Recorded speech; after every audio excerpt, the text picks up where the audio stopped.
বন্ধুরা, আজকে আমি চিকেন পিৎজা বানাবো। তার জন্য আমি নিয়েছি এই পিৎজা ব্রেড। এটা আমার দোকান থেকে কেনা। আচ্ছা, এখানে চিকেন নিয়েছি। চিকেনটাকে আমি হাফ অ্যান আওয়ার ম্যারিনেট করে রেখেছি। আর এখানে ক্যাপসিকাম, পেঁয়াজ, টমেটো সব কুচিয়ে নিয়েছি।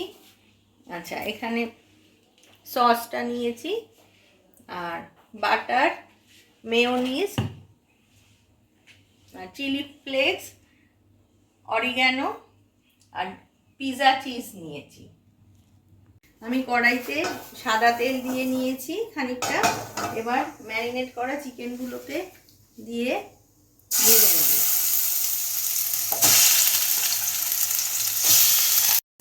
এবার আমার চিকেনগুলো ভাজা হয়ে গেছে, হালকা করে ভেজে নিয়েছি ঢাকা দিয়ে দিয়ে। এবার আমি চিকেনগুলোকে তুলে নেব। চিকেনগুলোকে আমি তুলে নিলাম কড়া থেকে। এবার আমি পিৎজা ব্রেডটা রেডি করব।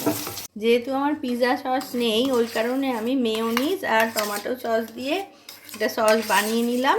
এটা আমি ব্রেডের ওপর দেব।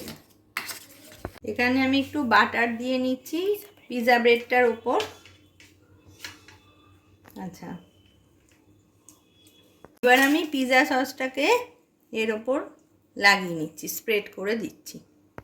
সসটা ভালো করে স্প্রেড করা হয়ে গেছে।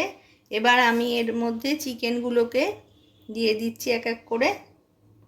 এবার আমি এর ভেতরে পেঁয়াজগুলোকে দিচ্ছি। এবার আমি টমেটোগুলোকে দিচ্ছি এর ভেতরে।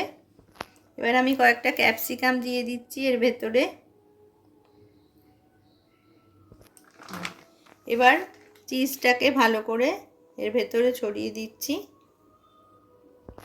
এবার আমি ওপর থেকে একটু অরিগ্যানো দিয়ে দিচ্ছি। এবার একটু চিলি ফ্লেক্স দিচ্ছি সামান্য। গ্যাসেই করব, তার জন্য আমি একটা প্লেট নিয়েছি, এর ভেতরে একটু বাটার স্প্রেড করে নিচ্ছি। এবার আমি এর মধ্যে পিৎজা ব্রেডটা বসিয়ে দিলাম। এবার আমি গ্যাসে একটা কড়া বসিয়ে ওর মধ্যে জল দিয়ে তার উপর একটা স্ট্যান্ড দিয়ে তার মধ্যে এটাকে বসিয়ে দিলাম।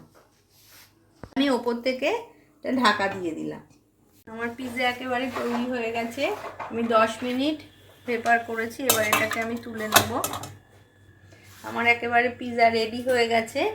আমার ভিডিও যদি আপনাদের ভালো লেগে থাকে তাহলে অবশ্যই একটা লাইক করবেন, কমেন্ট করবেন এবং অবশ্যই শেয়ার করবেন। আর আমার ভিডিওটা সাবস্ক্রাইব করার, আমার চ্যানেলটি সাবস্ক্রাইব করার জন্য অনুরোধ রইল এবং পাশে থাকা বেল আইকনটি অবশ্যই ক্লিক করে দেবেন। সবাই ভালো থাকবেন, সুস্থ থাকবেন। ধন্যবাদ।